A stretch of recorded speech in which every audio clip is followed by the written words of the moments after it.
入咗去判咗8年咁，咁好犀利噶咯喎，係打親人咯喎，如果係咁樣嘅，打得好傷添。咁點啊？你講你嘅大佬係咪啊？唉，唔講啊，即係我個大嫂咧，當時見到我阿哥啊，係咪有回音啊？冇回音啊！你講啊，見到你哥做咩啊？即係見到我哥啊，入咗去，佢就掉低我侄仔喺度啦。咁點啊？我當時我讀緊書噶嘛，哦，咁我阿爸咧又中咗風，我阿媽一個人照顧我啊，照顧我阿爸，又要供我讀書，仲要照顧埋我個侄仔。咁你話啦，搞到我書都冇得讀啦！嗰陣時，高中畢業我就出去做嘢啦。咁真係幾慘噶喎！你話凄唔凄涼？凄涼啊！咁呢啲都係你自身嘅原生環境造成嘅，咁你阿哥唔生性都冇辦法噶喎，姐姐。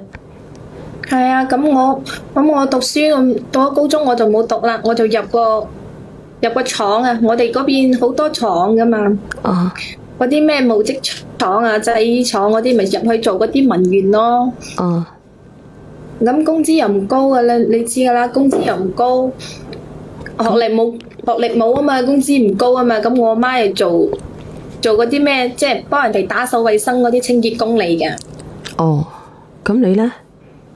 咁跟住咁，我嫂掉低個侄仔喺度，咪我同我阿媽兩個人，即係孭起個家庭個責任咯。我又要，即係又要我阿爸又有病啦，又要俾嗰啲醫藥費啦。咁講嚟講去，咁你而家結咗婚未啊？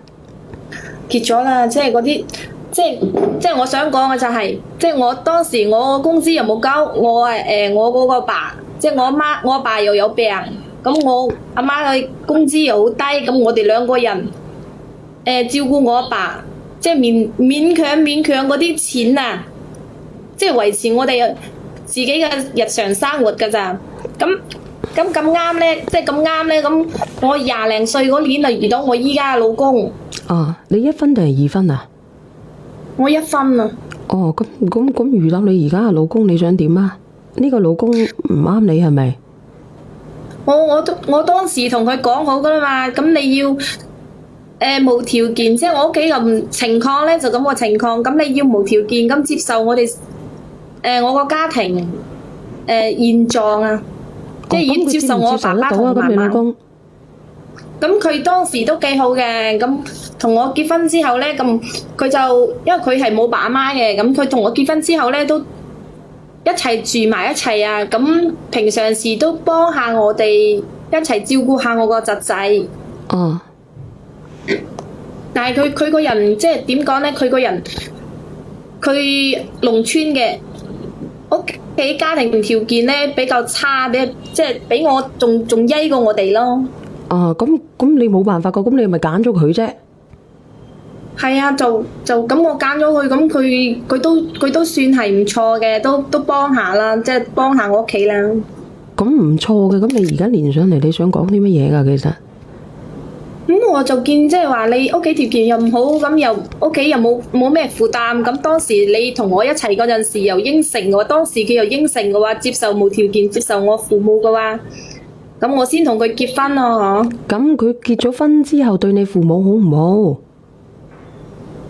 如果我阿媽唔喺度個事咧，佢都會鬥下事鬥下料嘅。咁其實係對你屋企人都幾好嘅，如果肯倒屎倒尿嘅話，對你阿爸。係啊，因為我阿爸瞓喺度唔喐得嘅。咁好嘅，你想點啊？但係我同佢結婚啊！我同佢結婚，我又冇禮金，又冇彩禮，連個戒指都冇㗎喎。咁你係知道嘅情況㗎喎，佢係咁窮㗎喎。咁我見到佢個人都算係實在，佢比我大好多㗎。佢比你大幾多啊？佢比我大10年咁喎。咁你當時你自己睇人㗎喎，阿姐姐仔，你而家係覺得佢老得滯定係點樣？